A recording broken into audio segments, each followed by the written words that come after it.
మన బ్రతుకుల్లో మనకు అనుగ్రహించిన తన మహాప్రేమ బట్టి తన మహాకృప బట్టి తండ్రి అయినటువంటి యెహోవా దేవునికి కుమారుడైన క్రీస్తు చేసినందుకు హృదయపూర్వకమైన కృతజ్ఞతలు సమర్పిస్తూ పరిశుద్ధ ప్రభు దినమున ఆరాధనకు చేరి కూడి వచ్చినటువంటి నా ప్రియ సహోదరి సహోదరులందరికీ కూడా మా ప్రభువు రక్షకుడైన క్రీస్తు ఘనమైన నామములో అందరికీ హృదయపూర్వకమైన శుభాలు సమయాలు తెలియజేస్తున్నాను.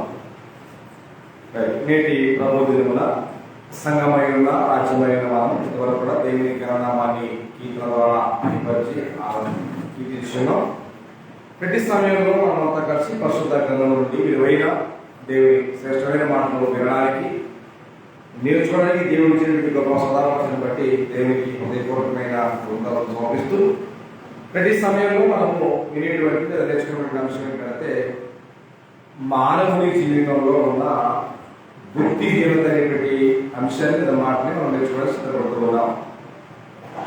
బుద్ధిహీనత అనేటువంటిది దేవుడిచ్చిందా మానవుడు సంపాదించుకుందా? దేవుడిచ్చిందా మానవుడు సంపాదించుకుందా? దేవుడు బుద్ధిని ఇచ్చాడు. ఎవరి ఏనపదిచ్చాడు? దేవుడు మానవుడికి బుద్ధిని జ్ఞానాన్ని ఇచ్చాడు. కానీ మానవుడు ఆ బుద్ధి సాలక బుద్ధిహీనత పొందించుకున్నాడు. కాబట్టి ఫూలిష్నెస్ అనేటువంటి మాట ఇంగ్లీష్లో మనకు కనబడుతూ ఉంది. కాబట్టి మనం స్పష్టంగా గ్రంథాన్ని గమనించినట్టయితే ఈ భూమి మీద జీవించే ప్రతి మానవునికి దేవుడు బుద్ధిని జ్ఞానాన్ని ఉచితంగా అనుగ్రహించాడు. ఎప్పుడు అడిగితే ఇచ్చాడో అడగకుండా ఇచ్చాడా? అడగకుండానే ఇచ్చాడు. ఈ భూమి మీద పుట్టిన ప్రతి మానవ జీవితానికి బుద్ధి జ్ఞానం అనేటువంటివి ఎంత అవసరమైనవో, ఎంత ఉన్నతమైనవో, ఎంత ఘనమైన విషయం సృష్టికర్త అయినటువంటి దేవుడికి అర్థమైంది కనుకనే దేవుడు ఆకాశ పక్షుల కంటే బుద్ధిని, భూజంతువుల కంటే జ్ఞానాన్ని ఉచితంగా దేవుడు అనుభవించాడు. దాన్ని ఈ గ్రంథము 35:11 అట్టి మన సందర్భంగా చదవగలుగుతూ ఉంటాం. దేవుడు వాటి బుద్ధి జ్ఞానాన్ని ఎందుకు ఇచ్చాడంటారంటే నన్ను సృష్టించిన సృష్టికర్త దేవుడు ఎక్కడ ఉన్నాడు అని ఏదనమాట కనుక్కోవడానికి, తెలుసుకోవడానికి, దేవుడిని ఎరగడానికి, దేవునికి లోబడి దేవునికి మహిమకరంగా బ్రతకడానికి దేవుడు అట్టి బుద్ధిని జ్ఞానాన్ని పుట్టుకతోనే దేవుడు మానవుడికి ప్రసాదించడానికి గ్రంథం బోధించే వాస్తవాలు. అయితే ఆ బుద్ధి అనేది ఉందా? లేదు. కాబట్టి మనం డబ్బులు లేవని చెబుతాం, ఆరోగ్యం లేదని చెబుతాం, రక్తం లేదని చెబుతాం. అంటే అర్థమేంటి? అవన్నీ తక్కువగా ఉన్న కారణాన్ని బట్టి మనం చూపిస్తాం. అంటే నిజంగా దేవుడు ఉచితంగా బుద్ధిని ఇచ్చాడు. దేవుడు ఇచ్చినటువంటి ప్రాపర్ బుద్ధి లేదా ఆ అవకాశం అనేది లేకపోవడమే హీనతగా దిగజారింది అనమాట. అంటే ఆ బుద్ధిని, దేవుడు ఇచ్చిన బుద్ధిని కూడా దిగజారి జీవిస్తున్న జీవితాన్ని బట్టే బుద్ధిహీనులు అనేటువంటి టైటిల్ దేవుడు మనకి గ్రంథంలో రాసి పెట్టాడు. అయితే ఖచ్చితంగా ప్రతి దానికి కొన్ని లక్షణాలు ఉంటాయి. వ్యాధిని బట్టి లక్షణాలు బట్టి మన వ్యాధిని చెప్పగలుగుతాం సహజంగా. కదా మనకు ఉన్నటువంటి బలహీనతలో కొన్ని లక్షణాలను బట్టి ఇదిగో పలాని వ్యాధి, ఇది డెంగ్యూ అండి, ఇది టైఫాయిడ్ అండి, ఇది మలేరియా అని చెప్పగలుగుతాం. అలాంటి గ్రంథాన్ని మనం గమనించినప్పుడు లేదా విశ్లేషించినప్పుడు బుద్ధిహీనులు ఎలా ఉంటారు అని అంటే వాళ్ళ మొక్కలు బోర్డు రాస్తుంటాయా, ఇక్కడ బుద్ధిమంతులని బుద్ధిహీనులని రాస్తుంటది కదా. మరి హౌ టు గెట్ దాన్ని ఎలా మనం దాన్ని కనుగొనగాలంటే గ్రంథం బోధిస్తున్న వాస్తవాల ప్రకారం మనం గమనిస్తే లక్షణాలు ఎలా ఉంటాయి ఇది గ్రంథం. బుద్ధిహీనుల యొక్క లక్షణాలు ఇదిగో ఇలాగా ఉంటాయని గ్రంథం బోధిస్తున్నాం. గ్రంథం బోధిస్తున్న లేఖనాల ప్రకారంగా మనం బుద్ధిహీనులు ఎలా ఉంటారు, వాళ్ళ స్థితి ఏంటి, వాళ్ళ యొక్క ఆలోచన ఏంటి, వాళ్ళ యొక్క మనస్సు ఏంటి, వాళ్ళ యొక్క వీరి విధానం ఎలా ఉంటాయనే విషయాన్ని మనం గ్రంథం నుంచి గమనించబోతున్నాం. దేవుని పిల్లల అయితే బుద్ధిహీనులైనటువంటి వారు వ్యర్థమైన దాన్ని అనుసరిస్తారంట. వ్యర్థమైన అర్థం ఏంటి? దేనికి పనికిరానటువంటి ఆలోచనలు, దేనికి పనికిరానటువంటి మాటలు, క్రియలు, ప్రణాళిక, ఆలోచనలు, వారి అడుగులు, వారి సమస్తం కూడా వ్యర్థమైనటువంటి విషయాన్ని సామెతల గ్రంథం 12:11 మీరు గమనించినట్లయితే గ్రంథంలో ఉన్న దేవుని మాటలు ఈ రీతిగా మనతో మాట్లాడుతూ ఉంటున్నాయి.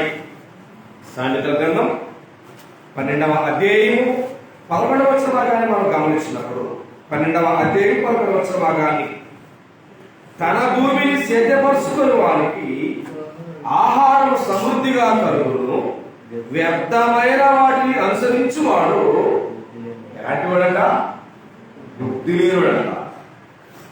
అంటే దేనికి పనికిరానటువంటి నిష్ప్రయోజనమైనటువంటి పనులు కానీ, ఆలోచనలు కానీ, తలంపులు కానీ, ఉద్దేశాలు కానీ, వాటిని వ్యర్థమైన వాటిని ఎవరైతే అనుసరిస్తూ ఉంటారో వారికి ఉండేటువంటి గొప్ప లక్షణం, బుద్ధిహీనుడు గొప్ప లక్షణం ఏంటంటే వారు వ్యర్థమైన వాటిని అనుసరిస్తూ ఉంటారు. అంటే నిష్ప్రయోజనమైన వాటికి తిరుగుతూ ఉంటారు, వాటి వల్లే ప్రయాసపడతారు.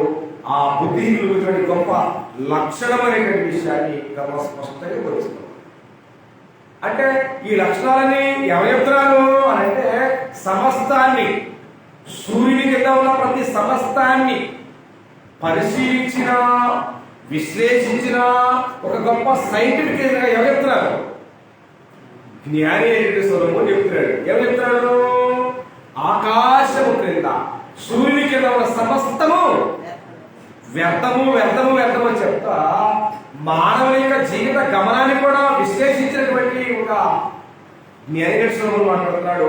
బుద్ధిహీనులైనటువంటి వారు వ్యర్థమైన వాటిని అనుసరించేవారుగా లోకంలో ఉన్నారు అనే విషయాన్ని లేఖనం ద్వారా మనకు హెచ్చరిక చేస్తూ ఉన్నాడు. కాబట్టి దేవుని పిల్ల గ్రంథం బోధించే వాస్తవాలు ఏంటంటే, వ్యర్థమైన దాన్ని అనుసరిస్తూ ఉంటారు, ఉపయోగకరమైనటువంటి పనులు కానీ ఆలోచనలు చేయలేక ఉంటారనే విషయాన్ని గ్రంథం మనకు బోధిస్తూ ఉంది. మరో లక్ష్యం ఏంటంటే, ఈ లోకంలో ఉన్న ప్రతి మానవుడు దేవుడు ఎందుకు బుద్ధి ఇచ్చాడు? తనను సృష్టించిన సృష్టికర్త అయిన దేవుడు ఎవరు, ఆయన ఎక్కడున్నారు, ఆయన ఉద్దేశం ఏంటి, ఆయన ఉనికేటువంటి విషయాన్ని గమనించడానికి, గ్రహించడానికి, తెలుసుకోవడానికి దేవుడు బుద్ధిని జ్ఞానాన్ని ఇచ్చాడు. లేదు, అది కోల్పోయినటువంటి మనము వ్యర్థమైనటువంటి వాటిని అనుసరించడం జీవనమే కాకుండా ఆ వ్యక్తి దేవుడిని నమ్మడంట. 14 కూడా ఏమంటే, ఆ దేవుడు బుద్ధిహీనులు తమ హృదయం ఏమనుకుంటారంట? దేవుడు లేడని అనుకుంటారంట. దేవుడు లేడని అనుకుంటున్నాడు కనుక ఆ వ్యక్తి దేవుడు నమ్మడం. ఎవరు నమ్ముతారు మరి? ఎవరు నమ్ముతారు చెప్పండి? దేవుణ్ణి నమ్మేటువంటి ఆ బుద్ధిహీనుడనే వ్యక్తి ఎవరు నమ్ముతాడు? తన మనస్సునే నమ్ముతాడు.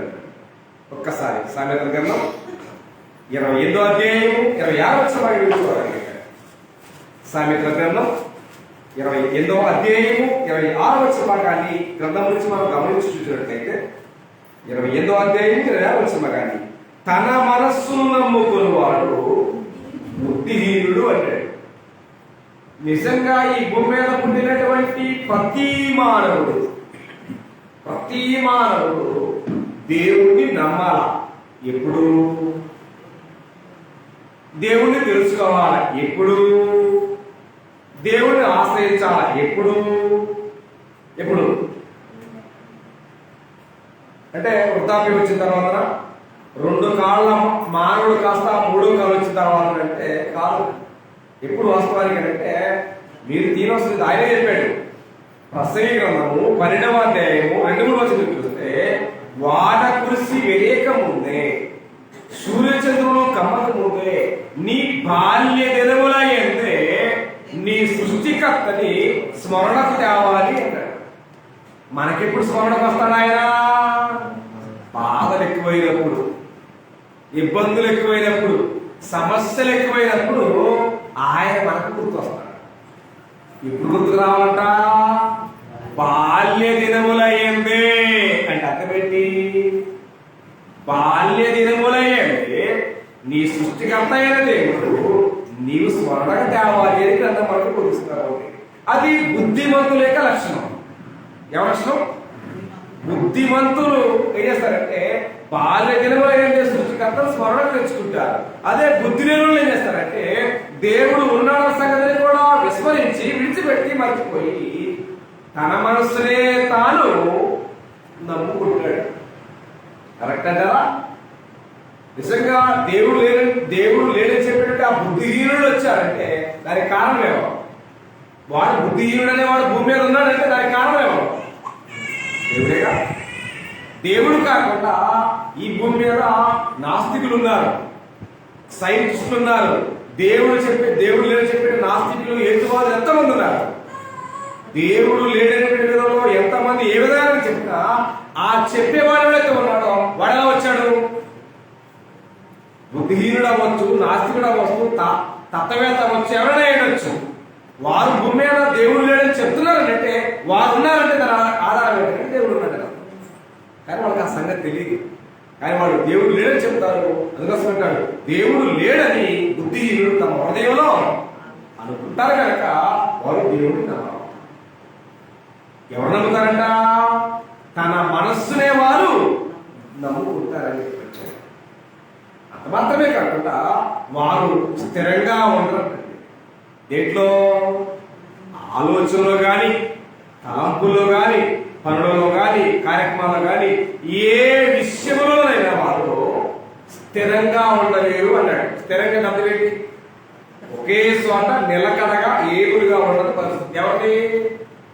బుద్ధిహీనుడిది. అదే బుద్ధిమంతుడిదైతే ఖచ్చితంగా ఒకే చోట నిలకడగా నిత్యం ఉంటాడనే విషయాన్ని గ్రంథం మనకు బోధిస్తున్నప్పుడు సామెతల గ్రంథం 15వ అధ్యాయము 7వ వచనం గురించి చూడగలిగితే ఆ బుద్ధిహీనుడు అనేటువంటి వ్యక్తి స్థిరంగా ఉండలేడు అనే విషయాన్ని గ్రంథం స్పష్టంగా బోధిస్తూ ఉంది.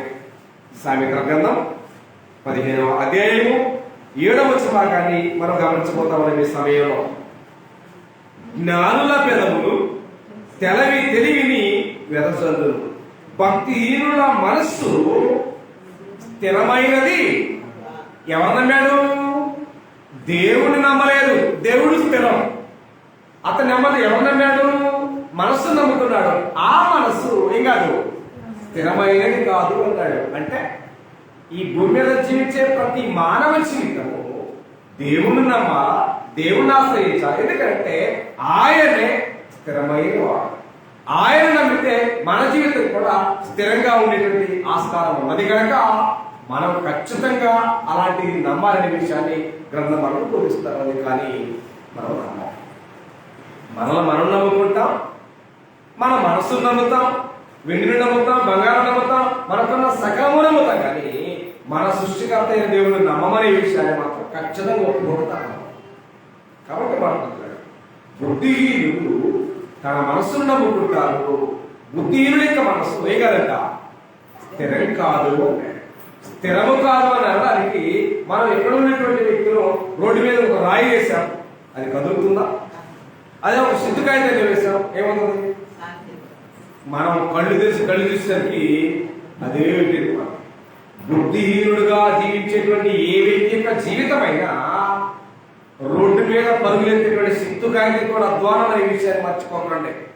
కాబట్టి బుద్ధిమంతులుగా ఉన్న వారి జీవితము ఒక రాయిలాగా కళ్ళకుండా ఉన్నటువంటి విషయాన్ని కూడా మర్చిపోకూడదు. కాబట్టి 125వ కీర్తన భాగంలో మాట్లాడాడు ఒక వచ్చిన భాగంలో, యెహోవా యందు నమ్మిక ఉంచువారు ఏమన్నారట? కదలక నిత్యము నిలుసు సియోను కొండలాగుంటారని చెప్పుకొచ్చాడు. ఎవరిని? దేవుడు నమ్మితే, నీ మనస్సు నమ్మితే, వెండిని నమ్మితే, బంగారం నమ్మితే, ఈ లోకంలో కనపడేదాన్ని దేని నమ్మినా మన జీవితము అస్థిరమైన విషయాన్ని మర్చిపోవద్దు. కాబట్టి మాట్లాడుతున్నాడు బుద్ధిహీనుడనే వాడు తన మనస్సును నమ్ముతాడు, తన మనస్సు స్థిరమైనది కాదు. ఎవరు స్థిరమయ్యంటే దేవుడు స్థిరం, దేవుడు నమ్మినటువంటి ప్రజలు స్థిరంగా ఉంటారు అనే విషయాన్ని ఖచ్చితంగా క్లారిటీగా మాట్లాడుతున్నటువంటి విషయాలు ఉన్నాయి. అయితే బుద్ధిహీనుడి యొక్క అంతరింద్రియములు, ఇంద్రియములు అంతరింద్రియములు అంటే అర్థమేంటి? మనిషికి దేవుడు మానవుని ప్రేమించి మానవుడికి జ్ఞానేంద్రియాలు ఇచ్చాడండి. జ్ఞానేంద్రియాలండి, జ్ఞానేంద్రియాలు 5 కూడా కనిపించేవా కనిపించవా? కనిపించాయి. చెవి, ముక్కు, నాలుక, నోరు, చర్మం ఇవన్నీ కనిపించాయి. జ్ఞానేంద్రియం అనేటువంటివి కనిపించేవి. కానీ ఇక్కడ మాట్లాడుతున్నటువంటి విషయం ఏంటంటే అంతరింద్రియములు అన్నాడు. అంటే అర్థమేంటి? నా దేహములో ఉన్న అవయవాలే కానీ నాకు కనిపించవు. వాటిని ఏమిటంటే అంతరింద్రియములు అన్నాడు. బుద్ధిహీనుల యొక్క అంతరింద్రియములలో సుఖంగా నివాసం చేసేది చెప్పగలరా? ఏం చేస్తుంది? బుద్ధిహీనుల యొక్క అంతరింద్రియములలో సుఖంగా నివాసం చేసేది ఏంటి అంటే అది పెట్టుబడి లేనిది. దానివల్ల చాలా నష్టాలు ఉండేటువంటిది. ఏంటిదంటే అది కోపం. ఎందుకంట కోపం అనేది ఒక్కసారి ప్రసంగి గ్రంథము 7వ అధ్యాయము 9వ వచనంలో లేఖనాలు ఈ విధంగా మనతో మాట్లాడుతున్నాయి. బుద్ధిహీనుడికి ఉండేటువంటి లక్షణాలు ఏంటో లేఖనాల ద్వారా మనతో మాట్లాడుతున్నాయి. బుద్ధిహీనుడికి ఈ లక్షణాలు ఉన్నాయి. ఈ లక్షణాలు ఉన్నదైతే వాడు బుద్ధిహీనుడు అనే విషయాన్ని ఖచ్చితంగా మనం నిర్ధారణ చేసుకోవడానికి దేవుడు లేఖనాలు మన ముందు ఉంచాడు. ప్రసంగి గ్రంథము 7వ అధ్యాయము 9వ వచనం కానీ ఆత్రపడి అన్నాడు. ఆత్రం అనేది అంత శ్రేయస్కరమైంది కాదు. అందుకోసం ఆత్రపడి ఏమడద్దు, కోపపడవద్దు. బుద్ధిహీనుల అంతరింద్రియములలో అంతరింద్రియముల యందు కోపము సుఖ నివాసం చేయు అన్నాడు. కోపం అనేది మనిషి యొక్క అంతరింద్రియాల్లో సుఖ నివాసం చేయొచ్చు. కానీ ఆ కోపం వల్ల వాడి జీవిత సుఖం వల్ల ఉండదు కదా. ఎందుకంటే తన కోపమే తనకు శత్రువు అన్న విషయాన్ని మనం విస్మరిస్తాం. కోపాన్ని మనం ఆటోమేటిక్గా దానివల్ల ఎన్నో నష్టాలనే సంగతి కూడా విస్మరించి ఎల్లప్పుడూ దాన్ని ప్రదర్శిస్తూ ఉంటాం లేకుండా విరుద్ధంగా. కాబట్టి ఈ గ్రంథం గురించి విషయాన్ని ఏకపతిలో మాట్లాడారు 21లో ఏమన్నాడంటే కోపవనుడి కానీ పాపం చేయడు. ఎందుకని అంటే నరుని కోపము దేవుని నీతి నెరవేర్చదు కనుక అలా వచ్చదు పక్కన. కానీ బుద్ధిహీనుడు ఏం చేస్తాడంట, వారి యొక్క అంతరింద్రియంలో దానికి సుఖంగా దాన్ని తెలుస్తాడంట. సుఖంగా అది ఉంటుంది. కానీ ఆ కోపం ఎవరి యొక్క అంతరింద్రియాల్లో ఉంటుందో వారు మీద సుఖంగా ఉండలేరు. ఒకటే మాట్లాడుతున్నాడు, బుద్ధిహీనుడి యొక్క అంతరింద్రియం లేదు కోపము సుఖ నివాసం చేయు. సుఖ నివాసం కోపం చేస్తే వాడి జీవితానికి సుఖం ఏనాడు ఉండదనే విషయం మర్చిపోవాలి. అయితే గ్రంథం బోధించే వాస్తవాల వాక్యలేఖనాల ప్రకారంగా దేవుడు మానవుడికి బుద్ధిని జ్ఞానాన్ని ఇచ్చాడు. బ్రతకడానికి వయోపరిమితి లేదా జీవించేటువంటి కాల పరిమితి దేవుడు ఇచ్చాడు. ఎంతకాలం దాన్ని మోసే ప్రస్తావన తీసుకొచ్చాడు 90 భాగంలో. నరుల ఆయుష్కాలము 70 సంవత్సరాలు, అధిక బలమున్న 80 సంవత్సరాలు అన్నాడు. 80లో సగం ఎంత? 40. 70లో సగం ఎంత? 35. 35 నుంచి 40కే గుట్లంతనే బాడీ లాగే శ్మశాన వాటికి. కారణం ఏంటి? దేవుడు అందామా లేదా ప్రజలు అందామా? ఆ పొరపాటు ఎవరిది? దేవుడుదా మానవుదా? ఎవరిది? దేవుడు ఎంతకాలం ఇచ్చాడు? ఆయుష్కాలము 70 సంవత్సరాల బ్రతుకు, 80 సంవత్సరాల బ్రతుకు అని దేవుడు మనకు ఒక ప్రాపర్ టైం ఇచ్చి ఈలోకి. కానీ మనము భూమి మీద జీవించడం విషయంలో ఆలోచించక రోజు రోజుకి బుద్ధిహీనంగా తిరగడం వల్ల, దుర్మార్గం పనులు చేయడం వల్ల రోజు దేని దగ్గర అవుతున్నారు. కాబట్టి ప్రశ్నిస్తున్నాడు. ఒక్కసారి ప్రసంగి గ్రంథము 7వ అధ్యాయము 17వ వచనం మీరు చూడగలిగితే, ప్రసంగి గ్రంథము 7వ అధ్యాయము 17వ వచనం మీరు చూడగలిగితే ప్రశ్నిస్తున్న ప్రశ్న మన ముందు ఉన్నది. 7వ అధ్యాయము 17వ వచన భాగాన్ని అధికముగా ఏంటంట? అధికముగా అన్నాడు. అధికముగా అనే మాట ఒక రకంగా కాదు నష్టం. అధికంగా ఆలోచిస్తే ఏమొచ్చింది? బీపీ షుగర్లు వస్తాయి. అధికంగా తింటే షుగర్లు బీపీలు వస్తాయి. అధికంగా పనిచేస్తే ఏమవుతుంది? శక్తిని కోల్పోతాం. అధికం అనేది దేనికైనా అది నష్టాన్ని సృష్టించేది కనుక ఇక్కడ మాట్లాడతారు. అధికముగా దుర్మార్గం పనులు చేయకము, బుద్ధిహీనముగా తిరగవద్దు. ఎక్కడ? ఎప్పుడు? దేవుడు భూమి మీద జీవించడానికి నీకిచ్చినటువంటి నీ వయోకాల పరిమితిలో దుర్మార్గ పనులు దూరంగా ఉండు, బుద్ధిహీనంగా నువ్వు తిరగవద్దు అని చెప్పి మాట్లాడుతూ కింద పడుతుంది. నీ కాలమునకు అన్నాడు. నీ కాలం ఎంత? 70 సంవత్సరాలు 80 సంవత్సరాలు దేవుడు నీ కాలం ఇస్తే అది నీ కాలమునకు ముందుగా నీవేళ అది నా తప్ప. మరణానికి తొందర నువ్వు పడితే దానికి నేను ఉత్తరవాదిని కాదు.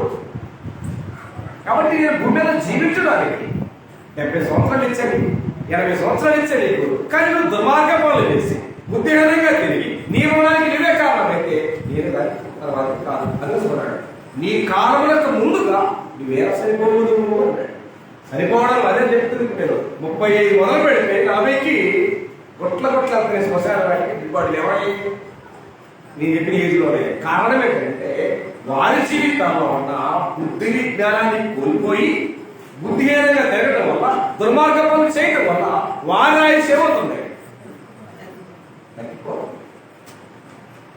ఆయుష్ తగ్గాలన్నా ఆయుష్ పెరగాలన్నా ఎవరి దగ్గర ఉంది?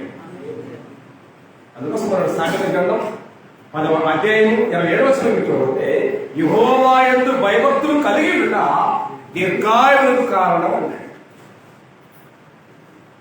భక్తిహీనుల ఆయుష్ తగ్గిపోవును అన్నాడు. నిజంగా భక్తుడుగా ఉండాలన్నా, భక్తిహీనుడుగా ఉండాలన్నా, బుద్ధిమంతుడుగా ఉండాలన్నా, బుద్ధిహీనుడుగా ఉండాలన్నా ఎవరి దగ్గర ఉంది అవకాశం? మన చేతుల్లో ఉందా? ఇంకెక్కడ ఉందా? మన చేతుల్లో ఉంది. కానీ దేవుడు నీకు ఇచ్చినటువంటి అద్భుతమైన ఆశ్చర్యమైన జీవితాన్ని దేవుడు మనకు ప్రసాదిస్తే ఈ జీవితం మనకు అర్థమైందా? అర్థం కావట్లా. జీవితం అనేటువంటి గొప్ప దేవుని దేవుడు మనకి ఇస్తే ఇది పిచ్చోడి చేతులు రాయి కంటే, కోడి చేతులు కొబ్బరికాయ కంటే కూడా దారుణంగా జీవిస్తున్నటువంటి దుర్దినాల్లో మనం ఉంటున్నప్పుడు దేవుడి పిల్ల ఈ భూమి మీద ఎన్నో ఉన్నాయి. దేవుడు మనకంటే గొప్పవి ఎన్నో ఉంచాడు. కానీ వాటన్నింటిలో ప్రథమ ఎవరని చెప్పాడు? తాను సృష్టించిన వాటిలో మనము ప్రథమ ఫలముగా ఉన్నట్లు దేవుడు తన సత్యవాక్య ప్రకారం ద్వారా మనలో కనను అనే మాట యాకోబు 10 చెప్పబడింది. మనమే చాలా ప్రాముఖ్యమైన వాళ్ళ విషయాన్ని గ్రంథం మనం బోధిస్తాం. కానీ మనం ప్రాముఖ్యమైన దేవుడు అనుకుంటున్నాడు. మనకే ప్రాముఖ్యం అంటే మనకు వాక్యం ప్రాముఖ్యం, బుద్ధిహీనంగా తిరగడం ప్రాముఖ్యం, జ్ఞానం లేక తిరగడం ప్రాముఖ్యం, కామన్ సెన్స్ కోల్పోయి జీవించడం కామన్ అయిపోయింది తప్ప దేవుడు మనకి ఇచ్చి గొప్ప అవకాశాన్ని ఇచ్చాడు. ఈ అవకాశాన్ని తగినట్టుగా బ్రతకాలన్నటువంటి ఏలేదు ఆలోచన కానీ ఉద్దేశం కానీ లేకపోవడం అనేది చాలా విచారించదగినటువంటి నగరం చెప్పే దేవుడి ఉన్నారా. కాబట్టి బుద్ధి ఏదైనా అనేటువంటిది సహించినటువంటి విషయం దేవుడి ఉన్నారా అయితే అని అడుగుతున్నాడు. నిజంగా ఇప్పుడు వాస్తవానికి వర్షాకాలం మనం చూసాం. వర్షాకాలం రాగానే ఎన్నాళ్ళు ఉంటుంది ఇది ఎప్పుడు పోతుందని బాధపడతాం. వర్షాకాలం పోయింది. వర్షాకాలం వెంటనే సరే శీతాకాలం వచ్చేసింది. శీతాకాలం అనగానే ఏమనుకుంటామంటే సరే భరించలేక నిద్ర పడుతున్న పరిస్థితుల్లో ఇబ్బంది పడతా ఇది ఎప్పుడు పోతుందని అనుకుంటాం. అలాగే శీతాకాలం పోయింది, వర్షాకాలం వచ్చింది, కానీ ఎండాకాలం వచ్చింది. ఇప్పుడు ఎండాకాలం చూసి ఎండ భరించలేకపోతున్నాం, ఇది ఎప్పుడు పోతుందని దీని బాధ చూస్తాం. మన ముందు ఉన్న అన్ని ఏమవుతున్నాయి? ఎన్నాళ్ళు అంటే కొంతకాలానికి కొంత సమయానికి ఏమవుతున్నాయంటే మారిపోతున్నాయి. కానీ అద్భుతంగా దేవుడు ఆశ్చర్యంగా సృష్టించిన మానవ జీవితంలో మరి ఎన్నాళ్ళని సృష్టిని అడుగుతున్నాము. ఇంకెంతకాలం వర్షాకాలం ఉంటాం, ఎండాకాలం ఎంతకాలం ఉంటాం అనే విషయంలో ఖచ్చితమైన ప్రశ్న వేస్తామా? కానీ మన జీవితాన్ని కూడా ప్రశ్న వేసుకుంటున్నామా? ఒక్కసారి సామెతల గ్రంథం 1వ అధ్యాయం 2వ వచనాన్ని మీరు చూడగలిగితే అక్కడ ప్రశ్న వేయబడింది. మీరు ఎన్నాళ్ళు అన్నాడు. దేనికి ఎన్నాళ్ళు? ఎన్నాళ్ళు ఈ బాధలు, ఎన్నాళ్ళు ఈ కష్టాలు అనేటువంటి ప్రశ్న మన జీవితంలో ఉత్పన్నం అవుతుంది. అనేకమైన సందర్భాల్లో మనం అలాగే ఆలోచన చేస్తాం. కానీ ఇక్కడ భూమి మీద బ్రతకడానికి దేవుడు అవకాశం ఇచ్చాడు. అవకాశాన్ని ఇచ్చినటువంటి దేవుడు ఇచ్చిన మన జీవితాల్లో ఆయన ప్రశ్నించబోతున్నాడు. ఒకసారి చదవబోతున్నాం 1వ అధ్యాయం 2వ వచనం. 9 ఎట్లనగా జ్ఞానము లేని వారులారా మీరెన్నాళ్ళు జ్ఞానము లేని వారుగా ఉండకూడదు. అపహాసకులారా మీరెన్నాళ్ళు అపహాసము చేస్తూ ఆనందింతులు. బుద్ధిహీనులారా మీరెన్నాళ్ళు జ్ఞానం అసహించుకుందురు, నా గద్దింపు విని తిరుగుడి అన్నాడు. ఎవరు తిరుగుతున్నారు? ఎవరు తిరుగుతున్నారు? ఏంటి అంత అవసరం ఏంటి? సహజంగా మనం గీతలను పెంచుకుంటాం, గొర్రెలను పెంచుతాం, కుక్కలను పెంచుతాం, అన్నింటి జంతువులన్నింటినీ పెంచుతాం. అవునా? యజమానుడు హే అనగానే గేదె తిరిగి వచ్చింది, ఆవు తిరిగి వచ్చింది, గొర్రె తిరిగి వచ్చింది, మేక తిరిగి వచ్చింది. సృష్టికర్త అయిన దేవుడు గద్దిస్తే తిరిగి వచ్చే మానవుడు ఉన్నాడా? అదే అన్నాడు. మీరు ఎన్నాళ్ళు జ్ఞానం లేని వారుగా ఎన్నాళ్ళు, అపాసం చేస్తూ ఎన్నాళ్ళు, బుద్ధిహీనంగా ఎన్నాళ్ళు మీరు ఉంటారు, నా గద్దింపు మీరు తిరగండి అన్నాడు. బాగుండదు దేవుడు. తిరుగుతున్నారా? తిరగము. తిరగం కదా మనం. అంటే మనకున్నటువంటి బలం ఏంటి? భూలోకమే మన బలం. భూలోకంలో ఉన్నంతకాలమే మన బలం. భూలోకాన్ని విడిస్తే ఇక్కడ ఉన్నంతకాలం మనం ఆ బలాన్ని, ఆ అండను చూసుకొని మనం దేవుణ్ణి, దేవుని చిత్తాన్ని, దేవుని మాటని, దేవుని వాక్యాన్ని కూడా విడిచిపెట్టి మన ఇష్టానుసారంగా బుద్ధిహీనంగా బ్రతికేటువంటి దుర్దినాల్లో నెట్టి ప్రపంచం అని కూడా ఉన్నదనే విషయాన్ని కూడా గ్రంథం స్పష్టంగా బోధిస్తుంది. ఎన్నాళ్ళు అన్నాడు. ఎన్నాళ్ళు మరి అంటే దానికి ఏ లేదు. వర్షాకాలం అయితే 3 నెలల పోతాయి అని చెబుతారు, అంటే ఎండాకాలం అయితే 3 నెలల పోతాయని చెబుతారు. ప్రయాణానికి ఎన్ని రోజులు ఉంటాయంటే అయ్యా 1 రోజులు ఉంటాం, లేదా 3 రోజులు ఉంటామని వస్తామని చెబుతారు. కానీ మానవ జీవితంలో ఉన్న బుద్ధిహీనత బాగుంటుంది ఎన్నాళ్ళకి. మానవ జీవితంలో ఉన్న అజ్ఞానం తొలగించినది ఎంత కాలానికంటే దాని దగ్గర సమస్య పరిష్కారం, సమాధానం అది ఎవరో చెబితే వచ్చేది కాదు.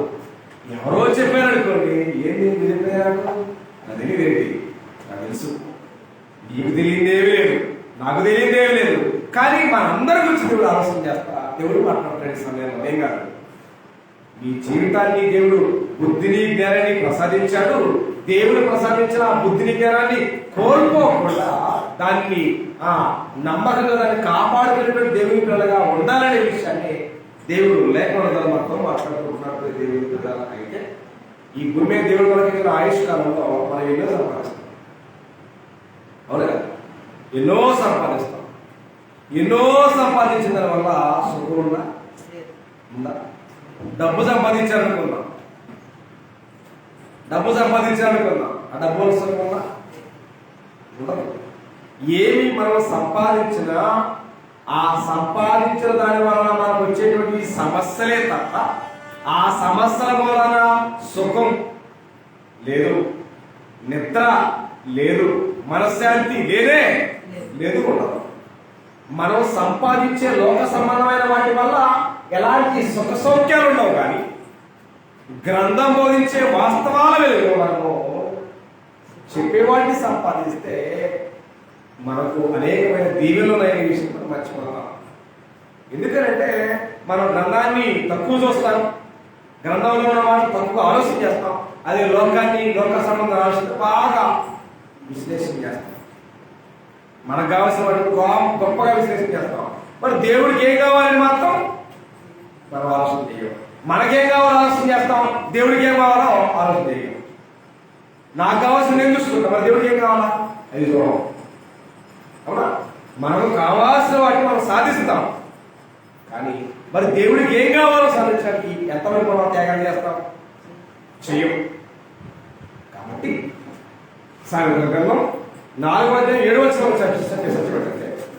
జ్ఞానమును సంపాదించుటయే జ్ఞానములకు ముఖ్య విషయం అని చెప్తూ నీ సంపాదనంతా ఇచ్చి ఏ కొనాలో చూడండి. అక్కడ నీ సంపాదనంతా ఇచ్చి ఏ కొనాలా? ఎడబోయింది బుద్ధి. దేవుడు ఇచ్చాడు కదా, ఉచితంగానే ఇచ్చాడు. ఉచితంగా ఇచ్చిన బుద్ధిని, ఉచితంగా ఇచ్చినటువంటి జ్ఞానాన్ని ఎక్కడో నువ్వు తాకట్టు పెట్టావు కనుక, ఎక్కడో దాసుడు అయ్యావు కనుక, దుర్మార్గంలో చేస్తున్నావు కనుక, ఆ బుద్ధిని కోల్పోయి కనుక నీ ఆస్తి సంపాదన అంతా ఈ కొనుక్కోమన్నాడు, బుద్ధి కొనుక్కోమన్నాడు. మనం వాస్తవానికి ఇంటిలో ఉన్నటువంటి కుటుంబానికి సౌకర్యంగా ఉండడానికి అంటే కూలింగ్ వాడడానికి ఫ్రిడ్జ్ కొంటాం, పడుకోవడానికి ఏసీ కొంటాం, బట్టలు ఉతకకుండా వాషింగ్ మిషన్ కొంటాం. వీటన్నింటినీ కొంటే బాధ వ్యక్తమైంది.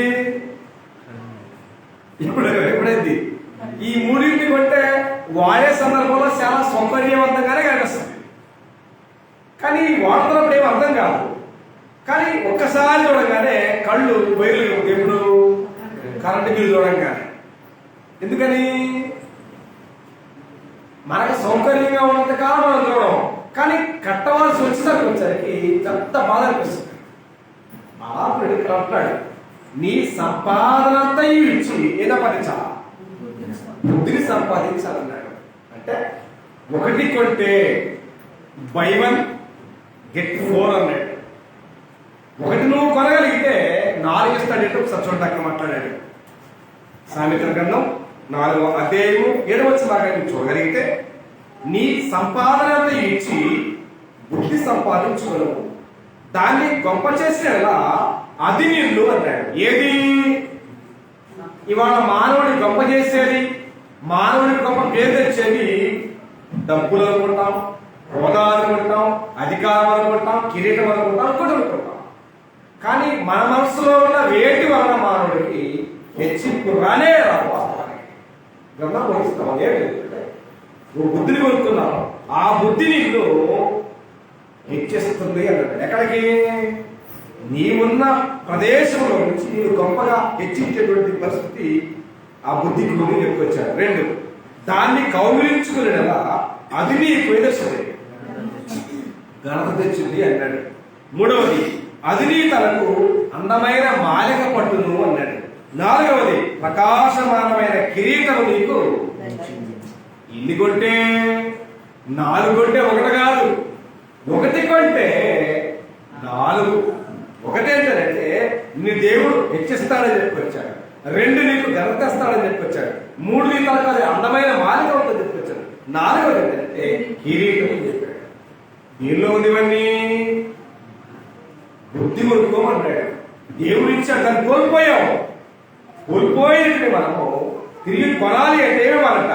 నీ సంపాదన మొత్తాన్ని దేవుడికి సమర్పించి బుద్ధిని కొనమన్నాడు. ఆ బుద్ధి ఏడుంది? గండి చదువులో ఉందా? విజయవాడ పట్నం ఉంటుందా? లబ్బిపేటలో ఉందా? బుద్ధి జ్ఞానముల సర్వసంపద ఎక్కడున్నాయి? ఎక్కడున్నాయి?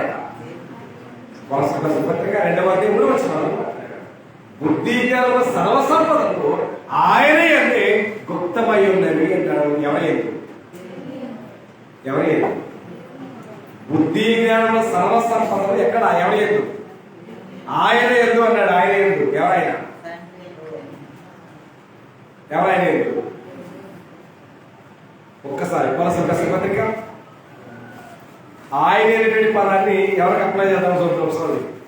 కొలసీల పత్రిక 2వ అధ్యాయము 3వ వచనం, బుద్ధి జ్ఞానముల సర్వసంపదలు ఆయన యందే గుప్తమై ఉన్నవి అన్నాడు. ఎవరాయన? తండ్రి అయిన దేవుడు అన్నావా? కుమారుడైన క్రీస్తు అన్నావా? ఆదరణకర్త అయిన పరిశుద్ధాత్ముడు అన్నావా? ఎవరి యందు? ఆయన యందే.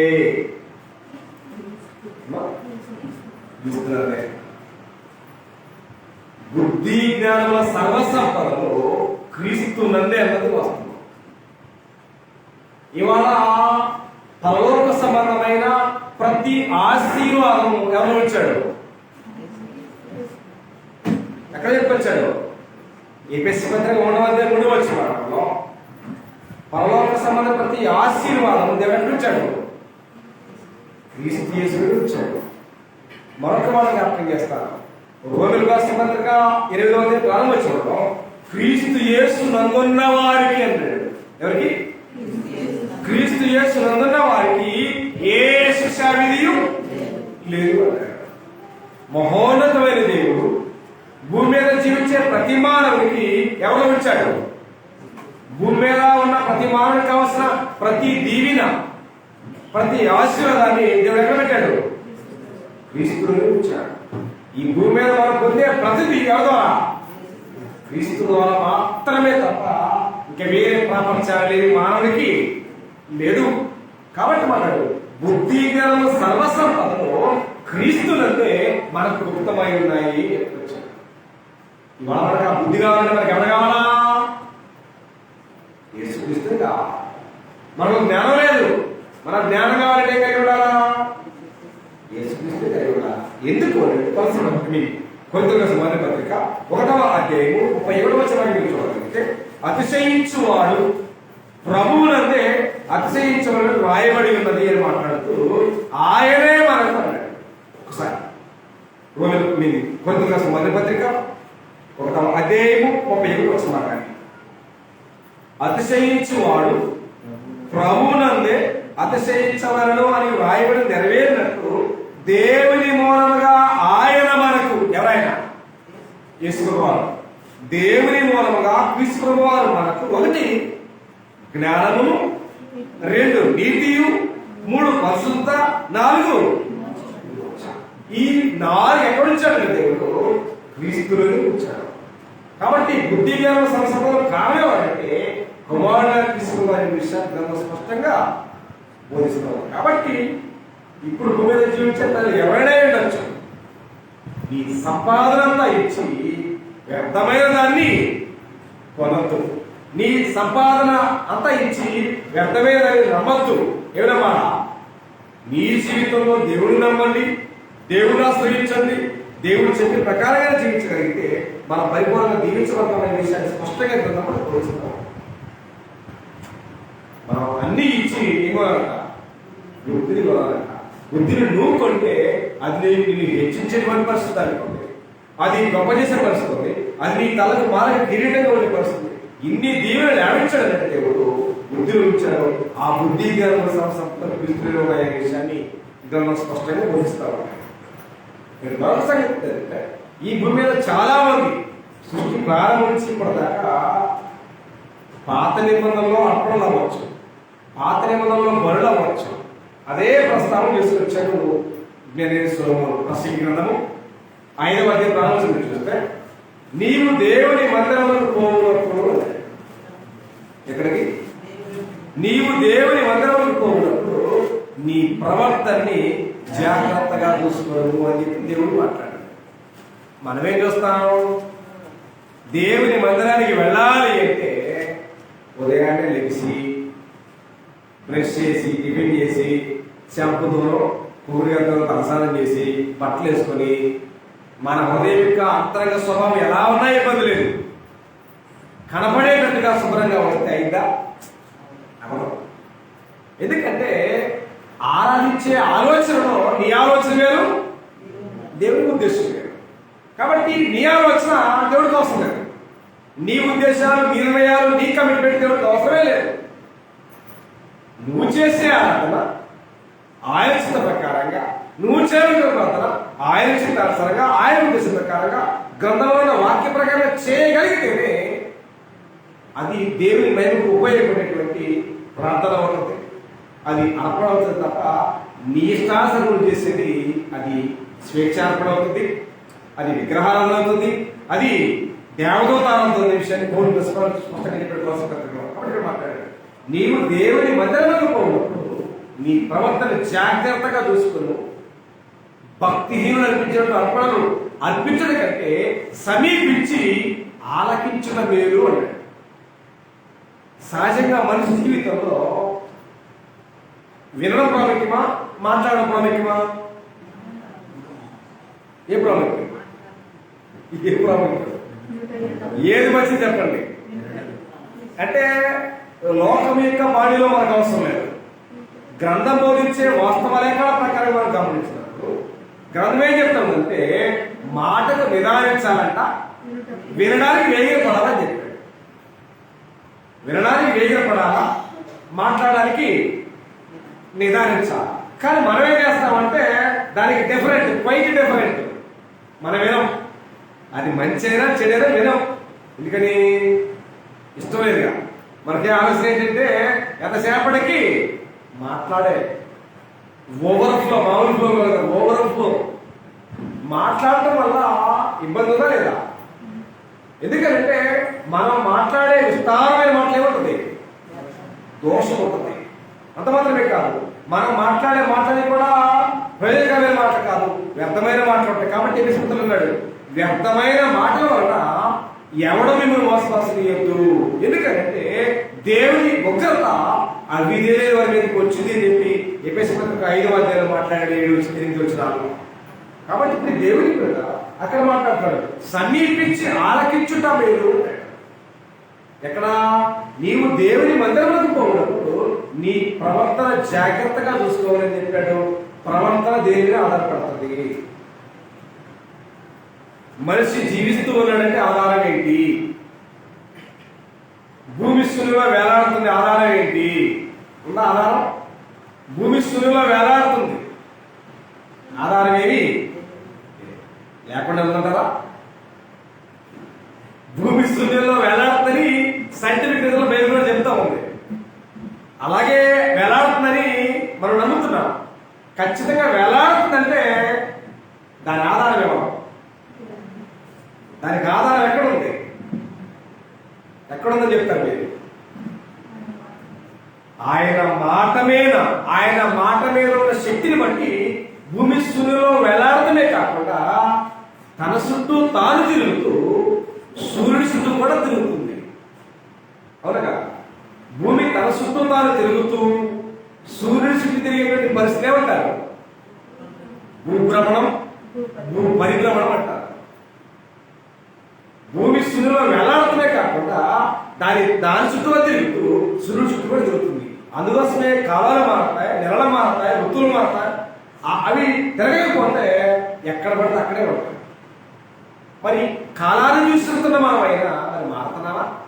ఎన్నాళ్ళు వేసవకాలం 3 నెలలకి 4 నెలలకి అల్లాడిపోయి ఎప్పుడు బాధలని చెప్పి తలబాదుకుంటూ ఉంటాం. మరి బుద్ధిహీనతతో జీవించే మన జీవితాల నుంచి దేవుడు ఎప్పుడు మారుతారు మరి ఆయన తెలుసుకుంటున్నాడు. ఆ బాధ అవసరంలా. ఎంతసేపటికి మనస్సేపటి మనస్సుకం మనస్సోలమే మనం చూసుకుంటామే తప్ప దేవునికి మహిమకారాన్ని నేను ఎట్లా నా జీవితాన్ని నేను ఎప్పుడు మార్చుకోవాలన్న ప్రశ్న ఏ మనిషి యొక్క జీవితంలో ఒప్పందం కావడం లేదు. చాలా విచారకరమైన సంగతి దేవుని పిల్లల ఆయన అంటున్నాడు, నీవు దేవుని మందిరంలోకి పోయినప్పుడు నీ ప్రవర్తన జాగ్రత్తగా చూసుకోమన్నాడు. అంటే పాత నిబంధనలు జీవించిన ఇశ్రాయేలీయులు దేవుని మందిరానికి వస్తా అర్పణ తీసుకొచ్చేవారు. అది గోధుమ పిండ, అది ఇంకోట అనేది జీలకర్ర, అది ఏదైనా ఉండొచ్చు. వారు దేవుని సన్నిధికి ఏదో తీసుకొచ్చేవారు. ఆ రీజన్లోనే లేదా ఆ అర్పణమైనటువంటి కాంటెక్స్ట్ ఉంది. నేను మీకు 2 వ్యక్తులు ఈ పరిచయం చేస్తే ఈ సమయంలో సృష్టి ప్రారంభంలో దేవునికి అర్పణ తెచ్చినటువంటి 2 ప్రముఖ వ్యక్తులు ఎవరు? కయ్యూని, హేబేలు. వారి ఎవరి సంతానం? ఆదాము హవ్వల యొక్క మొట్టమొదటి సంతానం కయ్యూను, హేబేలు. కయ్యూను పెద్దవాడు, హేబేలు చిన్నవాడు. కయ్యూను యొక్క ప్రొఫెషన్ ఏంటి? కయ్యూను ఏం చేసేవాడు? వృత్తి. కయ్యూను వ్యవసాయం చేసేవాడు, హేబేలు గొర్రెల కాపరి. ఆయనేమో ఫార్మర్, ఈయనేమో శ్రీవాడు. అయితే అక్కడ రాయబడినటువంటి ఒక నగ్న సంచలనం ఆలోచించాలి. ఏంటంటే వారిద్దరూ కూడా దేవుని సన్నిధికి ఆ పనులు తెచ్చారా లేదా? తెచ్చారు. అయితే ఇక్కడ నేను వేసిన ఒక పెద్ద చిన్న ప్రశ్న చేస్తాను. ఏంటంటే వారు దేవుని సన్నిధికి ఆ పనులు తెచ్చారు, అడిగితే తెచ్చారా, అడగకుండా తెచ్చారా? చెప్పండి. వారు దేవుని సన్నిధికి కయ్యూననే వ్యక్తి, హేబేలు అనే వ్యక్తి అర్పణ తెచ్చారు. అడిగితే తెచ్చారా, అడగకుండా తెచ్చారా? అడగకుండా తెచ్చారా? అడగకుండా ఇచ్చే వస్తువు ఎలా ఉంటుంది? మనస్ఫూర్తిగా, సంతోషంగా. ఎందుకంటే మనం ఇచ్చేదాని కనుక ఎవరి నిర్ణయం ఉండదు కనుక వాళ్ళు హార్ట్ఫుల్ గా, సంతోషంగా, ఆనందంగా, ఆహ్లాదంగా, సంతోషంగా దేవుని సన్నిధికి హృదయపూర్వకంగా ఇస్తారు కనుక అక్కడ నో మోర్ ఆర్గ్యుమెంట్. ఓకేనా? ఇద్దరు అనుకొని తెచ్చారా, అనుకోకుండా తెచ్చారా? అయితే మీరన్న ప్రశ్న ఏంటంటే అడగకుండానే తెచ్చారంటున్నారు. అడగకుండా తెస్తే ఎట్లా ఉంటుంది? దాని రీజన్ మనస్ఫూర్తిగా ఉంటుంది, హృదయపూర్వకంగా ఉంటుంది. అక్కడ కానీ మరి కయ్యూని యొక్క మనసులో అంత వేదన ఎందుకు వచ్చింది? కయ్యూని యొక్క మనసులో అంత వేదన ఎందుకు వచ్చేసింది? అతను ఎందుకు అంత అనాలోచనగా మాట్లాడుతున్నాడు? ఎందుకు అంత అనాలోచన చేసి ఉంటాడు? నేను కష్టపడి వ్యవసాయం చేశా, నేను కష్టపడి సంపాదించిన దాంట్లో ఇది తీయాలా అన్న ఆలోచన ఎవరర్థమైంది? నిజంగా ఆమోదించడం, ఆమోదించకపోవడం, అంగీకరించకపోవడం, యాక్సెప్ట్ చేయడం, రిజెక్ట్ చేయడం అనేటువంటి సాధారణ విషయం కాదు. మనకు కూడా చాలా మంది చాలా పథకాల కోసం సచివాలయానికి వెళ్ళి అప్లికేషన్ చేస్తాం. అప్లై చేయగానే కొన్ని అప్లికేషన్స్ ఏమవుతాయంటే రిజెక్ట్ చేయబడతాయి. దేనికంటే దానికి ప్రాపర్ ఎవిడెన్స్ లేకపోవడం వల్ల అవి రిజెక్ట్ కొట్టేసేస్తారు. వాటికి ఏమన్నా సమాధానం రానంతకాలం విధిస్తారు. కొన్ని ఆమోదిస్తారు, ఎందుకంటే దానికి ఖచ్చితమైన ఆధారం ఉన్నప్పుడు దాన్ని ఖచ్చితంగా అంగీకరించగా తప్పదు. మరి ఇద్దరు తీసుకెళ్లారు అన్నారు, బాగానే ఉంది. అడగకుండా తీసుకెళ్లారు అన్నారు, బాగానే ఉంది. మరి కయ్యూని ఎందుకు రిజెక్ట్ చేయబడింది? అడగకుండా ఉన్నారు కదా, అడగకుండా తీసుకెళ్తే హృదయపూర్వకంగా తీసుకెళ్ళాలిగా, సంతోషంగా తీసుకెళ్ళాలి కదా, మరి ఎందుకు తీసుకెళ్ళకపోయాడు? అంటే వాస్తవానికి రహస్యములనేటువంటివి మన దేవుడిని యెహోవాకి వర్తించేవి అయినప్పటికీ కూడా నిజంగా వారిని దేవుడు అడిగినట్టే గ్రంథం అనుకుంటుంది. అడగకపోతే వాళ్ళు మనస్ఫూర్తిగా రక్షించేవాడు. అడిగారు కనుకనే కయ్యూనేమో సంతోషంగా ఆనందంగా తీసుకొచ్చాయి. ఏమేమో దేవుడు సంతోషించారు. కానీ కయ్యూనిక మనసులే ఉంది. కయ్యూనిక మనసులే ఉంది. నేను కష్టపడి పనిచేశాను, నేను దేవుడికి ఇవ్వాలని అనాలని చెప్పిన ఆ వ్యక్తి యొక్క ఏమవుతుంది మన అప్పుడేమైంది అంగీకరించలేదు కదా. నిజంగా గ్రంథం బోధించే కొత్త ప్రకారంగా అవి చెప్పొచ్చారు. ప్రతిపక్షంలో సరుకు కొరకయ్యు బలవంతంగా కాకయ్యు మీ హృదయంలో నిశ్చయించుకున్న కొద్ది దేవునికి సందా ఇవ్వాలని గ్రంథం వరకు బోధిస్తున్నారు. సంతోషంగా అంటే నిర్ణయం తీసుకుని ఏదైనా అర్పణ అనేది దేవుని సరికి తీసుకొచ్చినప్పుడు ఆ అర్పణ గురించి ఆ వ్యక్తి ఆలోచన చేస్తాడు. ఎందుకని ఆ వ్యక్తి హృదయంలో నిశ్చయించుకున్నాడు కనుక అది దేవుడిదే అని ఫిక్స్ అయిపోయాడు.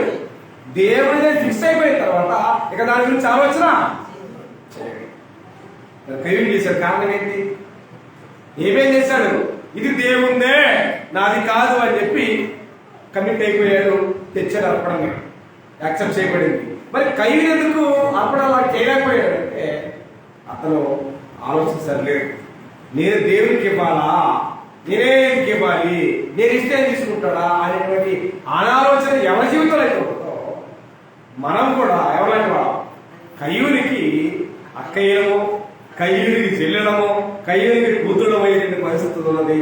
అందుకోసం అన్నాడు, నీవు దేవుని మందిరములకు పోవలసిన నీ ప్రవర్తన చాలా జాగ్రత్తగా ఉండాలి. అందుకోసం అన్నాడు, భక్తిహీనులు అనిపించినట్టు అర్పించుట కంటే ఎవలాగా కయ్యూనులాగా కాక ఆలకించి సమీపించి ఆలకించడం మేలు అని చెప్పి ఇక్కడ స్పష్టంగా పొందుతుంది. ఆ విషయాలు మనం గమనించవలసిన ఆవశ్యకత మన జీవితాల్లో ఎంతైనా ఉంది. అవన్నీ మర్చిపోవాలి. కాబట్టి దేవుడు ప్రతి మానవ జీవితాన్ని అనుకున్నాడు. నీవిచ్చే వెండిలు, బంగారాలు, గోళాలు ఇవన్నీ ఎవరి? కయ్యూని తెచ్చాడు. ఏం తెచ్చాడు? పండినటువంటి పంట నుంచి కొంత భాగాన్ని తెచ్చాడు.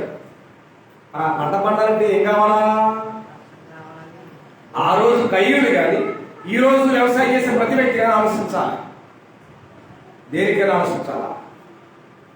దేనికి ఆలోచించాలండి? నీళ్లు మోటార్లో ఇంజన్ చేసి పండిస్తావు కదా, నీళ్లున్నా ఏం కావాలా?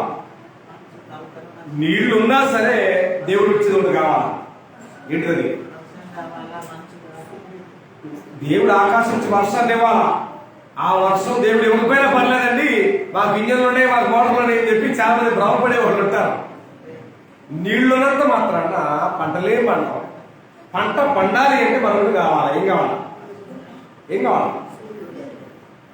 ఈ భూమి మీద ఏ రకమైన పంట పండాలన్నా అది కావాలా? ఏం కావాలి చెప్పండి?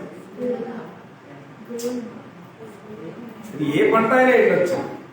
భూమి మీద పంటే ఏ పంట అయినా ఇవ్వచ్చు. వాటర్ ఏం కావాలి? ఏం కావాలంటే ఇప్పుడు మీరు చూడండి ఒకసారి అపోస్తలుల కార్యక్రమం 14వ అధ్యాయము 27వ వచనం చూస్తే, అయినను ఆయన ఆకాశము నుండి మీకు వర్షమును ఫలవంతమైన ఋతువులు కావాలా. ఋతువులు ఎవరు తయారు చేస్తాడు? ఎవరు తయారు చేయగలరా? చేసే ఛాన్సే నీళ్ళైతే మోటార్లు వేసో బోర్లు వేసో యాభై నుంచి తీసుకొచ్చినా ఋతువులు ఎవరు ఇవ్వాలా? దేవుడే ఇవ్వాల్సిందే. అందుకోసమన్నాడు, ఆయనను ఆయన ఆకాశం నుండి మీకు వర్షమును ఫలవంతమైన ఋతువును దయచేస్తూ ఆహారం అనుగ్రహిస్తూ మీ హృదయంలో ఉల్లాసంతో నింపుతూ ఆయన గురించి సాక్ష్యం లేకుండా చేసుకోవట్లేదు. మనమైతే మనం చేసే పనిని కప్పడానికి, ఎవరికి కనపడకుండా దాచుకోవడానికి అనేకమైన ప్రయత్నాలు చేస్తూ ఉంటాం. కానీ భూమి మీద జీవించే ఏ మానవ జీవితమైనా ఉండొచ్చు, జీవితమైన జీవితానికి సాక్ష్యం లేకుండా ఆయనేవి చేసుకోవట్లేదు. నేను భూమి మీద బ్రతకలేదండి, అసలు నువ్వు ఎవరో తెలియదు చెప్పడానికి ఆస్కారం లేదు. నువ్వు తింటున్నావే తిండి ఎవరిదే? ఆయనదే. ఆయన ఆకాశం నుంచి వర్షం ఇస్తేనే, ఆయన పర్వతం ఋతులిస్తేనే నీకు ఆహారం వచ్చింది. ఆ ఆహారం బండి మీద సాక్ష్యం చెప్పే పరిస్థితి దేవుడు ఏర్పాటు చేసుకున్నాడు, మర్చిపోవద్దు. కాబట్టి నీ దేవుని పిల్లలారా, గ్రంథం బోధిస్తున్న వాస్తవ ప్రకారంగా బుద్ధిహీనుడు అర్పించేట్టు బలుడు అర్పించవద్దు అంటే. కాబట్టి ఇక్కడ కూడా మనం హృదయపూర్వకంగా, హృదయంలో పరిపూర్ణమైన విశ్వాసంతో, ఖచ్చితమైన కమిట్మెంట్ కలిగి, నేను ఆరాధనకు వెళ్ళేది ఆచారం కోసం కాదు, దేవుని ఆజ్ఞ మేరకైనటువంటి భయంతో, భక్తితో, వినయంతో, విధేయతతో, విశ్వాసంతో ఆరాధన రాగలిగితేనే అది దేవుడు అంగీకరించబడేటువంటి అర్పణ చేయాల్సి. ఇలాంటి అనాలోచనలు రాగలిగితే అది బుద్ధి నడిపించే అర్పణలు, అది కయ్యూరు లాంటిదే అవుతుందనే విషయం మర్చిపోతాం.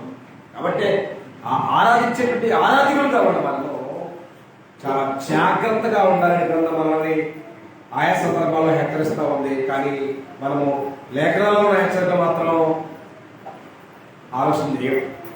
భౌతిక సంబంధ హెచ్చరికలు అయితే బాగా పాటిస్తున్నప్పుడు దేవుడి పిల్లరా, అది కరెక్ట్ అది కాదు. ఎందుకంటే ఈ భూమి మీద మనం జీవించే మన జీవితాలు ఇక్కడ శాశ్వతమేమి.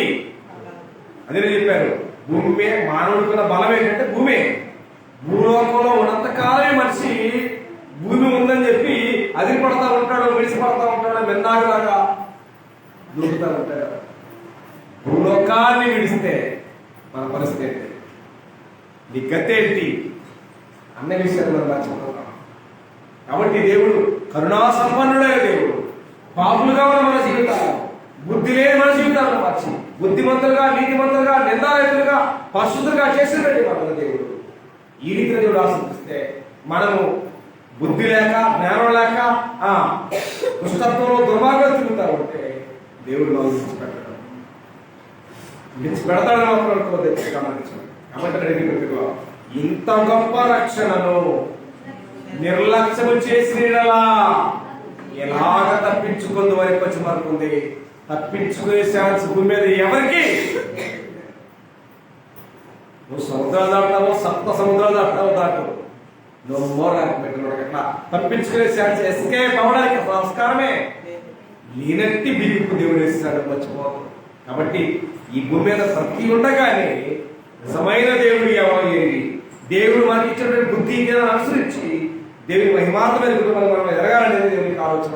చివరిగా మనం గురించి పత్రిక 1వ అధ్యాయం 21-22 వచ్చిన పోలు మాట్లాడాడు. చివరిగా మనం గురించి పత్రిక 1వ అధ్యాయం 21-22 వచ్చిన మరియు వారు అనగా మానవులుగా ఉన్నవారు, బుద్ధి జ్ఞానాలను ప్రసాదించినటువంటి మానవులుగా ఉన్నవారు దేవుణ్ణి ఎరిగి ఆయనను దేవునిగా మహిమపరచలేదు, కృతజ్ఞతాస్తుతులు చెల్లింపను లేదు, గాని తమ వాదనల యందు వ్యర్థులేరి వారి అవివేక హృదయము అంధకారమాయను, తాము జ్ఞానమని చెప్పుకొనుచు ఏమయ్యారంట?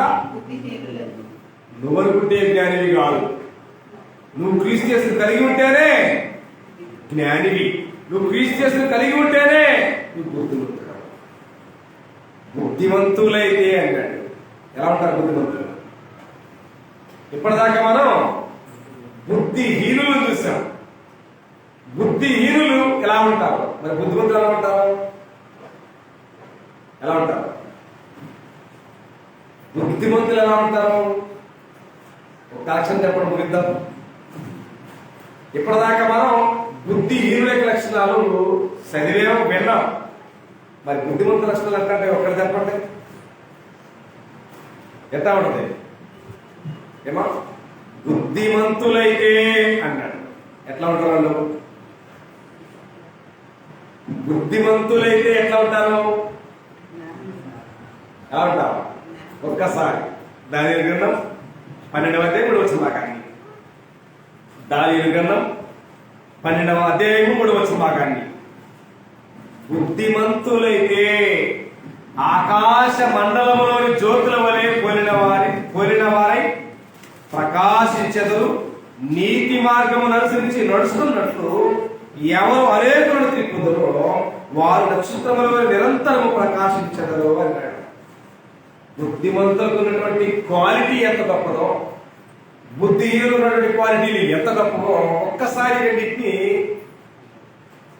పరిశీలించి గమనించండి. ఆలోచనాత్మక బుద్ధిమంతులైతే ఎక్కడ ఏ సంగతి కాదు, ఆకాశ మండలంలో జ్యోతుల వలె ప్రకాశించేటువంటి గొప్ప ఆధిక్యత ఒక దీవెన దేవుడు అనిపించాడు, బుద్ధిమంతులు ఇచ్చాడు. కాబట్టి బుద్ధిమంతులుగా ఆకాశ మండలంలో జ్యోతుల వలె ప్రకాశించేటువంటి దేవుని పిల్లలుగా నిరంతరం మనం ఎదగాలని, వర్ధిల్లాలని ప్రభుత్వంలోకి మనందరినీ ప్రేమతో హెచ్చరిస్తూ ఈ అవకాశాలు ఇచ్చిన దేవునికి హృదయపూర్వకంగా కృతజ్ఞతలు సమర్పిస్తూ ఇట్టి భక్తిహీనత అనేటువంటి అంశాన్ని శ్రద్ధగా అందరికీ కూడా నా హృదయపూర్వకంగా తెలియజేస్తూ నా మాట ముగిస్తున్నాను. అందరికీ